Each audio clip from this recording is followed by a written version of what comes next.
InsyaAllah malam ni kita akan mengupas tentang adab syura, tengok kepada keterangan berkaitan dengan tajuk ini. Syura merupakan istilah yang diperkenalkan oleh Al-Quran. Secara ringkas, ia membawa erti sebagai amalan bermesyuarat.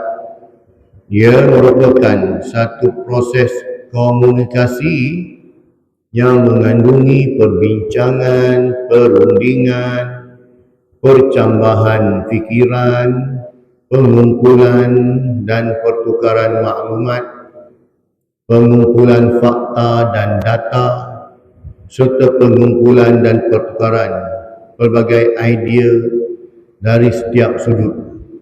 Ini kata mesyuarat tadi ni. Ya, bukan mesyuarat itu sembang kosong. Sembang kosong tu orang panggil sembang kedai kopi. Jadi maksudnya dia tak ada buah butir untuk dibincangkan secara umum lah. Kan? Apa siapa yang pandai lambung tajuk, maka ahli panel lain dalam kedai kopi tu dia akan mengupas tajuk tersebut. Sekarang dah moden. Sekarang ni orang sembang kedai kopi gunakan media sosial melalui TikTok. Dia sembang apa saja tajuk dalam TikTok tersebut. Sampai pukul 3 pagi pun ada lagi. Ramai orang. Sekarang ni kata video TikTok ni kan, mengupas macam-macam tajuk lah nak bincang. Jadi fungsi mesyuarat itu nak kumpulkan data, kemudian nak bertukar pandangan. Itu tujuan dia tu. Kenapa kita bermesyuarat? Intipati daripada saripati idea yang terbaik disimpulkan menjadi keputusan. Kita dah minta buah fikiran setiap ahli jawatan kuasa tu, masing-masing bagi pandangan yang baik. Bila masing-masing bagi pandangan, yang tak apa nak syok, bila kena ikut je lah, saya follow je. Yang terbaiknya bagilah pandangan sikit, dan tak adalah kita kata saya sama lah macam haji, saya sama macam imam lah, kita tu kan, bagilah pandangan buah fikiran kita. Jadinya keputusan syura merupakan suara majoriti dan bersama untuk mencapai matlamat atau kebenaran. Keputusan itu dilaksanakan dalam bentuk tindakan oleh setiap individu secara bersama, menyeluruh dan bersepadu. Jadi keputusan yang diputuskan dalam mesyuarat itu adalah keputusan bersama. Walaupun mungkin kita ni antara orang yang tak menyokong, tapi kita menghormati keputusan yang telah diputuskan oleh pengerusi berdasarkan kepada pandangan-pandangan ahli jawatan kuasa saja. Tak timbul isu nanti dia kata, aku dah cakap, aku tak setuju sebenarnya benda macam ni. Keputusan dalam mesyuarat, biarlah habis dalam mesyuarat. Nanti kita akan masuk nanti. Tidak ada mesyuarat sebelum mesyuarat, tidak ada mesyuarat selepas mesyuarat. Dalam mesyuarat lah mesyuaratnya itu. Nak lontarkan pandangan ke, nak lemparkan buah fikiran ke, apa semua dalam tu lah. Biar kita berposak dalam tu, dan keputusan yang dibuat, inilah keputusan kita bersama setelah diperhalusi. Syura mestilah dilaksanakan dengan penuh akhlak, etika dan adab daripada pengerusi hinggalah setiap ahli. Tanpa adab, mesyuarat akan menjadi medan sindiran, kutukan, melepaskan geram, pertengkaran, perbalahan dan sebagainya. Jadi tak harmoni mesyuarat tu. Tak harmoni. Sebab tu penting peranan pengerusi dalam mesyuarat. Kadang-kadang orang si A ni dia tak setuju dengan pandangan si B. Kadang-kadang dia ada otak-otak macam ni. Apa saja buah fikiran yang dikeluarkan oleh si B, mesti si A potong je lah. Mesti dia katakan kona je lah orang lain nak. Saja nak bagi ni kan.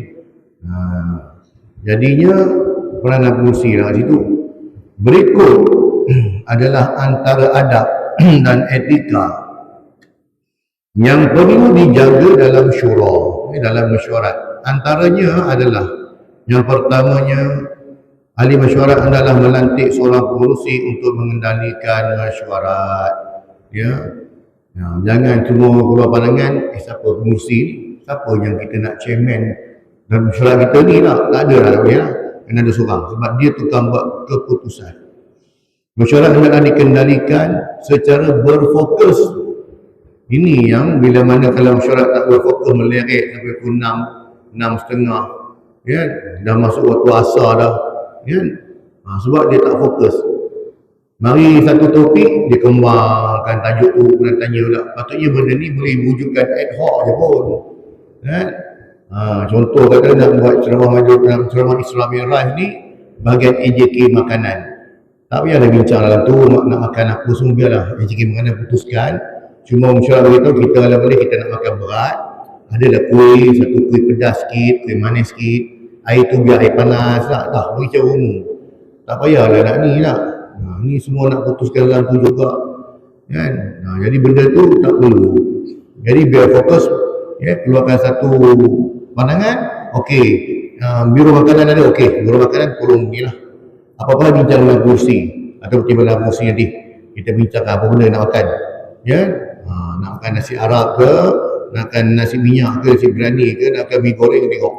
Ya, ni putuskan yang tu. Beragenda, ada agenda mesyuarat.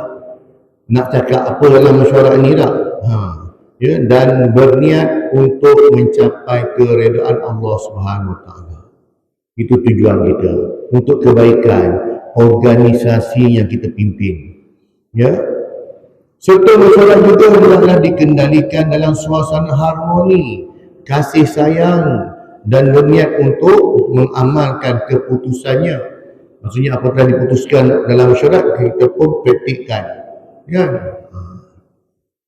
Yang kedua, pengurusi boleh meminta cadangan atau pandangan daripada sebelah kanan dan tidak semestinya meminta cadangan atau pandangan dari setiap orang, dan maruah setiap orang yang memberi cadangan atau pandangan mesti dijaga. Jangan pelekehkan. Yang bagi idea cadangan ini budak kan, maksudnya JK kita sekat jahanam je. Dia lontarkan satu idea. Mungkin pada kita yang kita belajar tinggi, macam tak praktikal. Tapi tengok dalam usaha betul juga. Kan? Salman Al-Farisi tak? Salman Al-Farisi itu hamba. Dia ni seorang hamba. Dia ni anak, ya, anak kenamaan lah, katanya anak aja dari Parsi yang ditawan menjadi hamba lah.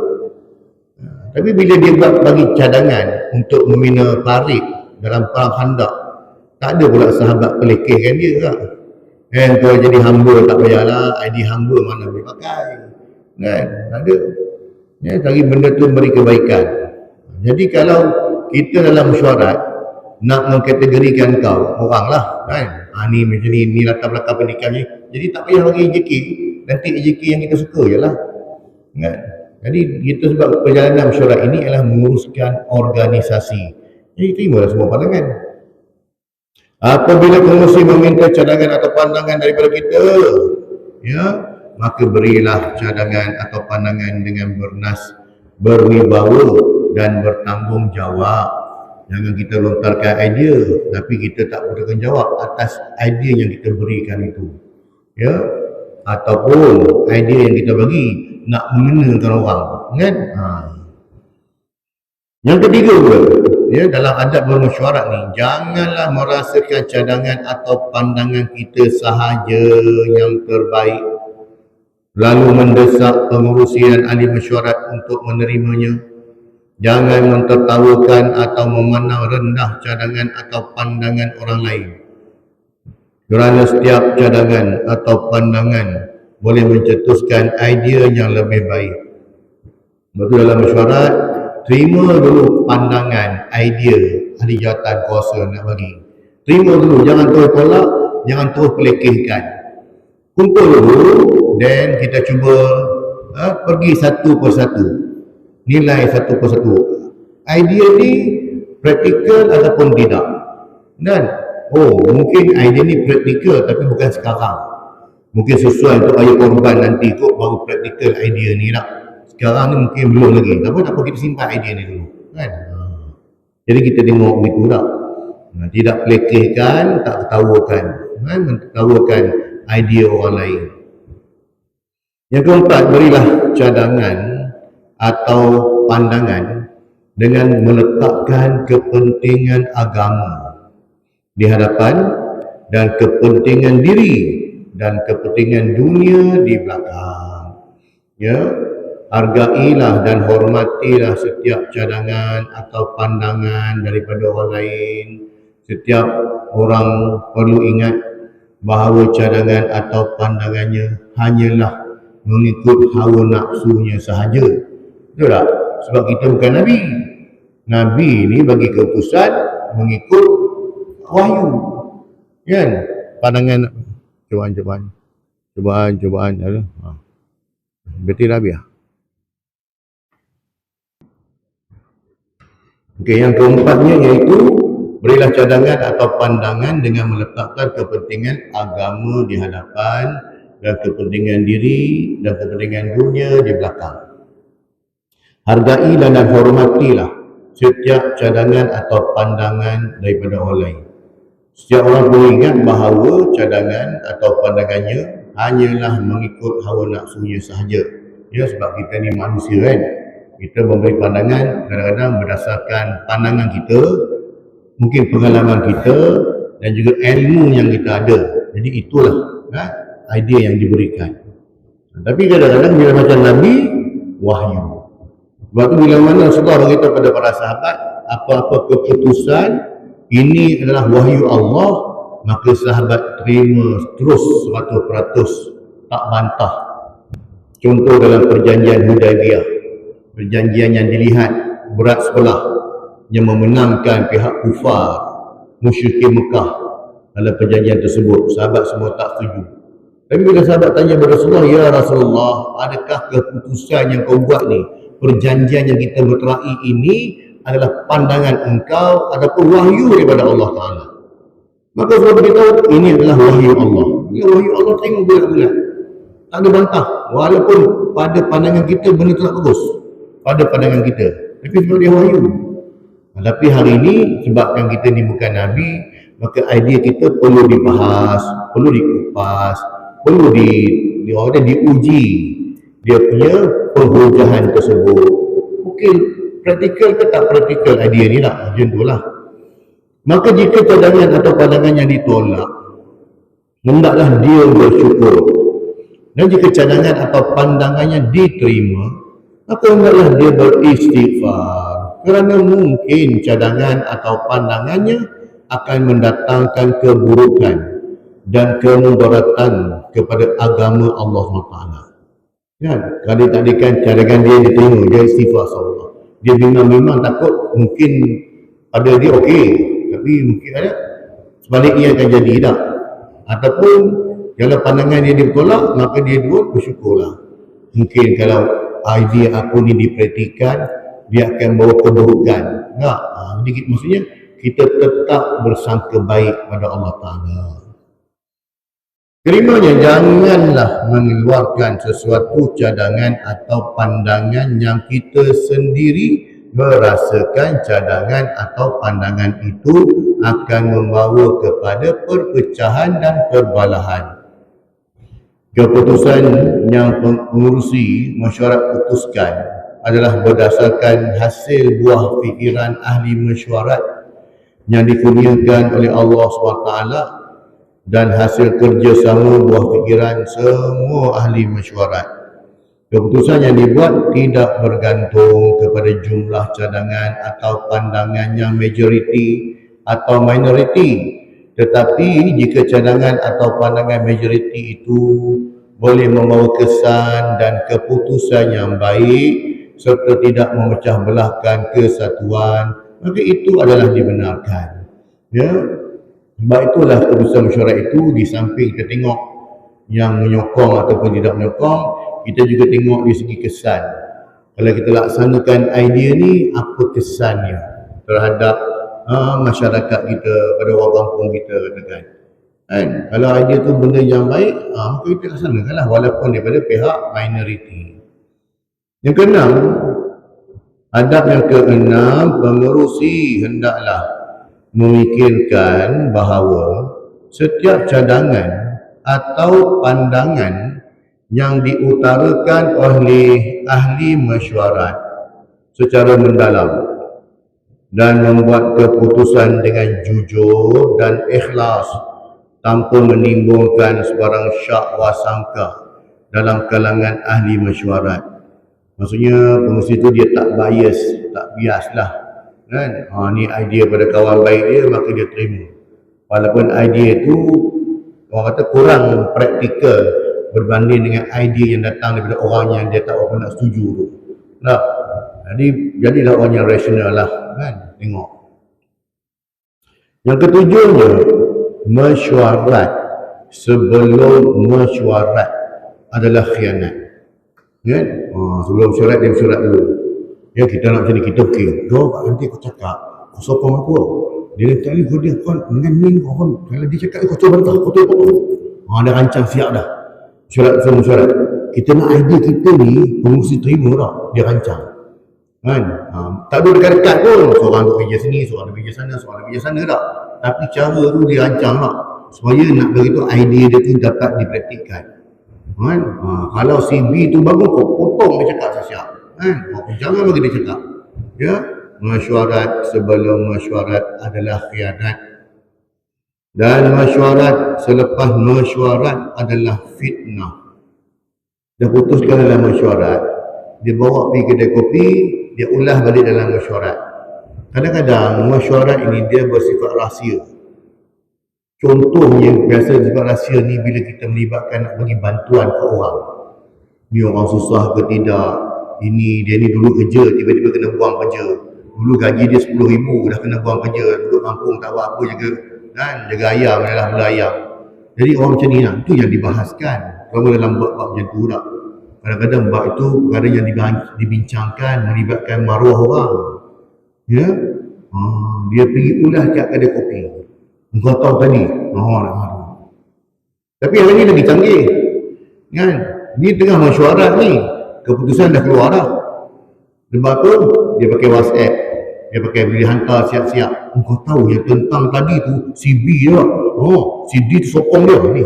Orang luar mesyuarat dah tahu dah. Padahal belum buat keputusan lagi, masih lagi dalam proses, orang kata dalam memberi cadangan kan. Dia dah keluar siap-siap, tu orang semua tahu kan. Padahal belum ada keputusannya di akhir nanti mesti akan bacakan apa dia ni. Betul lah. Ni jadinya jangan ya mesyuarat sebelum mesyuarat ataupun mesyuarat selepas mesyuarat ya. Sebarang perkara yang berlaku selepas mesyuarat adalah ditakdirkan di dalam qada dan qadar Allah SWT ya. Sebab telah dibahaskan, telah dibincangkan secara teliti dan rapi, maka janganlah kita mengungkit atau memberi sebarang komen terhadap perkara tersebut ya. Betul, kita mungkin kita dalam bab isu tertentu kita vokal seseorang je, memang kita menentang, tapi mesyuarat dah bincang, dah tengok tak, idea kita ni tak dapat diterima lah kot ya. Ditakdirkan betul apa yang kita cakap tu berlaku tu dah betul kan. Maka kita condemn semua di mesyuarat. Aku dah cakap dah itu, orang ni begau dah tengah dengar aku cakap kau ingat aku ni tak? Bukan. Sebab benda tu dah diputuskan. Maksudnya bila diputuskan itu dah dibincang, maksudnya bukan dengan atas kuasa veto dan perhalusi, maka terimalah qada dan takdir Allah Subhanahu Wa Taala. Sebab adalah hikmahnya itu ya. Sebab bila kita mesyuarat ni kita tak rugi pun ya, kecuali dalam orang kata bukan mesyuarat, dia gunakan kuasa veto, taklimat kan. Dia dah putuskan siap-siap, maka itu taklimat je ya. Saya boleh sebut minggu lepas tak, kalau taklimat boleh makan roti gardenia satu dengan air kosong je lah. Tapi kalau mesyuarat bolehlah makan mi goreng, kari pak, teh kan, teh susu boleh lah. Sebab mesyuarat kan kita keluarkan idea tak. Itu okey. Amalan bermesyuarat adalah satu amalan yang baik. Kadang-kadang tu saya pun sebut dulu, Kita bermesyuarat bukannya mesyuarat dalam bab organisasi saja ke tak? Kadang-kadang kalau kita dalam rumah tangga pun sama. Mesyuarat dengan suami isteri, mesyuarat dengan anak-anak ni di sekolah ni. Nak pergi mana ni tak? Oh, anak-anak pun bagi idea lah. Nak pergi sana, nak pergi sini tak, bincang. Tapi kita sebut bincang lah. Kita tak sebut mesyuarat. Kan? Anak-anak bagi idea, kita pergi sini lah, bercuti kat sini, tak pernah pergi tak. Okey, kita akan pertimbangkan dulu lah. Jadi tengok mana sepatutnya sesuai dan sesuai dengan bajet. Makanya pergilah. Maksudnya dalam keluarga juga dianjurkan bermesyuarat. Ya, bukan dalam organisasi sahaja.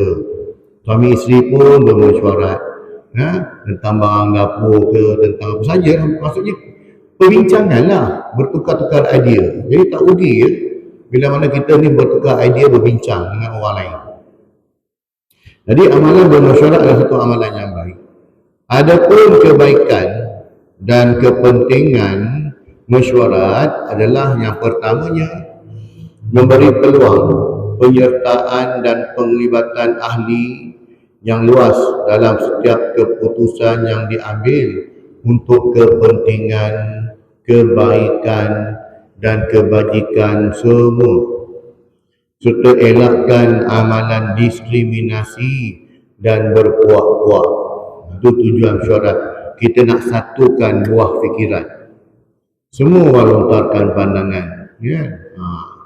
Tambah pula kalau dia mewakili, dia wakil kampung ni wakil Korea ni, tak ni wakil ni tak. Lagi lah.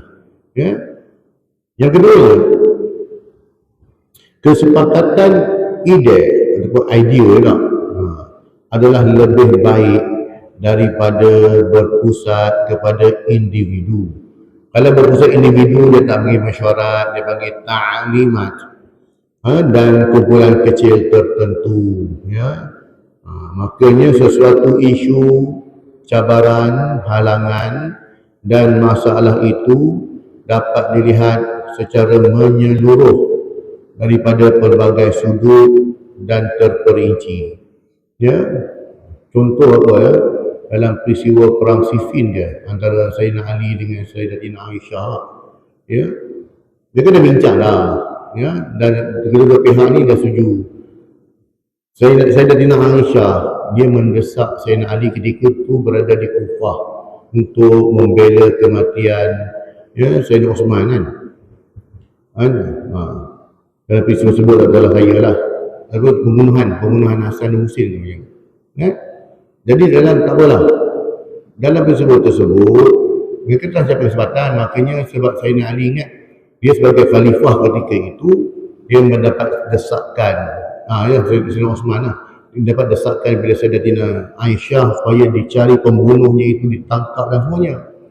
Dan sebab Sayyidatina Aisyah dia berada di situ, dia tahu, dia dapat rasai emosinya ketika itu. Maka kadang-kadang Sayyidina Ali yang berada di Kufah ketika itu, dia menerima berita dan laporan.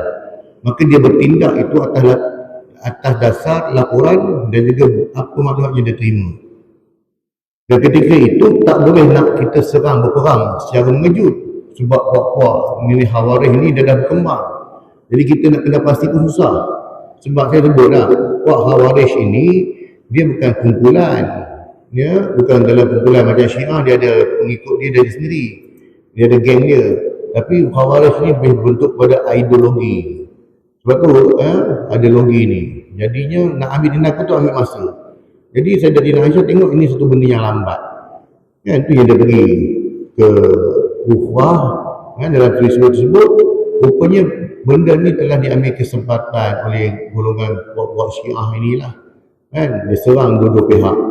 Orang kata dia baring batu sembunyi tangan. Punca situ yang menyebabkan perbalahan, berperangan. Kadang tak ada apa masalah pun. Lepas tu kadang-kadang bila kita baca sirah, kita baca sejarah para sahabat, sekiranya kita tengok benda-benda pada kita lah, sahabat dia sanggup bunuh lah, nanti dulu. Sebab benda yang kita dapat itu ialah benda yang bukan daripada wahyu. Sebab dia sumber sejarah. Kita kena tahu ya, sejarah para sahabat, ya, kebanyakannya ditulis oleh ahli sejarawan yang pro kepada Syiah. Sedangkan kisah-kisah yang benar ada sahaja dalam Sahih Bukhari, dalam Sahih Muslim, tapi kita tak buka. Ya, jadinya kita tawakuf ataupun kita stop sekejap. tentang penggunaan dia. Yazid dia bunuh Hussein, dia penggal kepala. Ya tak ya ke cerita ni? Tu tak. So kalau kita tak tahu, jangan. Sebab Yazid tu dia anak pada Muawiyah tu sahabat, kan? Jadi kita kena hati-hatilah. Lepas tu kata kita banyak kena sekejap, kan? Tapi kadang-kadang dalam buku sejarah dia claim macam tu, kan? So janganlah gitu lah. Maksudnya janganlah kita berfaham macam tu. Sebab dalam Sahih Bukhari ada cerita, ada je sumbernya sahih. Tapi mungkin sumber ni dia tak popular, kan? Dia tak popular lah. Jadi kita terima berita yang popular sahajalah. Jadi tu kata tadi, ya, dalam mesyuarat itu dia ini bincang, bahas tentang isu cabaran, halangan dan masalah. Ketiganya, tanggungjawab mengurangkan kesilapan dan kesalahan dalam membuat sesuatu keputusan penting, serta memupuk dan menerapkan nilai-nilai murni seperti ikhlas, amanah dan bertanggungjawab. Setiap individu memberikan sumbangan terbaik dari segi idea dan mereka bertanggungjawab pula untuk bertindak melaksanakan keputusan itu. Ya, ada semua orang dia dalam bab memberi idea ni memang canggih, tapi dalam bab kerja nak suruh dia bagi idea nak buat, kan, makanya tak apalah, kan, dia tolak orang lain, kan. Jadi kalau kita bagi idea, kita cuba nak bantu macam mana kita nak merealisasikan idea tu, kan. Sementara itu, pengabaian mesyuarat membawa implikasi buruk seperti meluasnya konflik dan krisis dalam keluarga. Dalam keluarga pun boleh jadi bila mana tidak bermesyuarat, ya? Didik anak-anak kita ni, nak buat apa pun bagi tahu mak ayah, nak beli apa pun bagi tahu mak ayah dulu, bincang dulu, kan, apa hal pun, ya. Masyarakat, ya, organisasi, negara dan antarabangsa. Bila tidak ada mesyuarat, dia akan menyebabkan konflik. Ya. Ia juga mengakibatkan perpecahan, perbalahan dan persengketaan.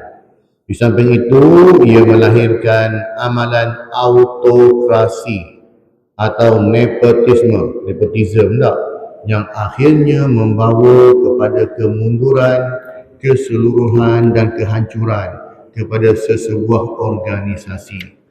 Ya, bila mana diputuskan setiap apa saja perjalanan organisasi itu hanya one man show saja. Semua dia yang buat keputusan, kan? Kalau ada biro-biro kecil yang bagi idea dan cadangan, dia tak nak terima. Dia nak kata keputusan dia juga yang betul. Makanya hilanglah fungsi mesyuarat dan tiadalah keberkatan dalam perjalanan organisasi tersebut. Ya.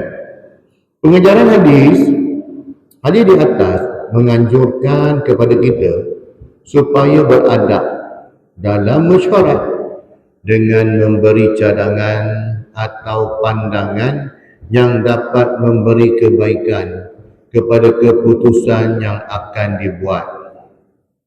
Antara adab-adab yang perlu ada bagi setiap ahli mesyuarat ketika memberi cadangan atau pandangan adalah yang pertamanya ikhlas kerana Allah SWT dalam mencari kebenaran. Yang keduanya, berlapang dada dalam masalah yang diperselisihi. Kadang-kadang kita berbeza pandangan dengan ahli jawatan kuasa lain, tak? Makanya kita raikan pandangan orang, raikan pendapat orang, tak? Yang ketiga, tidak sinis atau mengeluarkan kata-kata yang tidak harmoni. Ya, mesyuarat tu biarlah berjalan dengan harmoni, sebab kita ni dilantik untuk menguruskan satu organisasi. Organisasi itu bukan kita punya. Kita diberi amanah untuk menguruskan. Jadi kita yang sama-sama ni maka bersatulah, kan, untuk menjadikan organisasi kita itu organisasi yang baik, organisasi yang dapat melaksanakan banyak benda yang memberi faedah kepada masyarakat setempat, katakan, kan.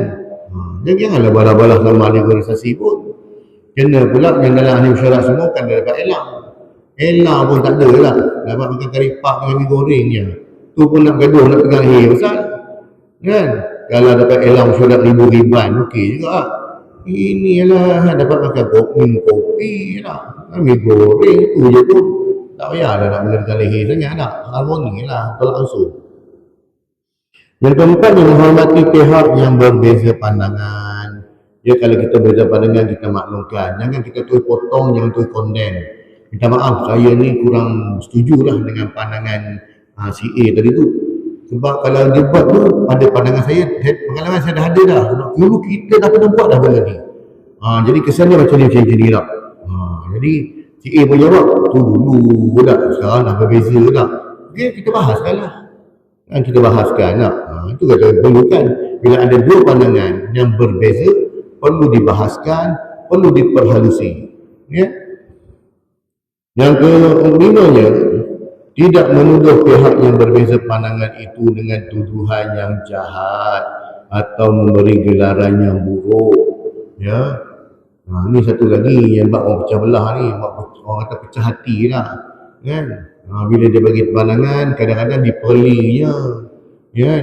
Dia dah Mr. Perfect, dia dah paling bagus lah, idea itu terpaling bagus lah, apa semua tak. Jadi kalau kita duduk macam tu, orang nak cakap pun dah malas lah, tak apalah kau cakap lah. Aku dah malas cakap dah pun, kau yang dia, okay, cakap lah, kan? Jadi kita syok lah, kan? Jadi perjalanan mesyuarat macam tu, kita nak buah fikiran lah. Jadi itu yang kata kita jaga adab, kan? Dalam mesyuarat pun kena jaga adab. Ya. Hadis ini juga melarang kita daripada mengkhianati semangat bermesyuarat, iaitu dengan memberikan cadangan atau pandangan yang menyimpang daripada kebenaran dan syariat Islam, kerana ia akan menyebabkan kemudaratan kepada keputusan yang bakal dibuat. Saya kata tadi, ada mesyuarat yang bersifat kerahsiaan. Kadang-kadang kita cerita tentang maruah orang. Ya, dia tu macam ni tak. Ya, kadang-kadang kita melibatkan masalah rumah tangga orang.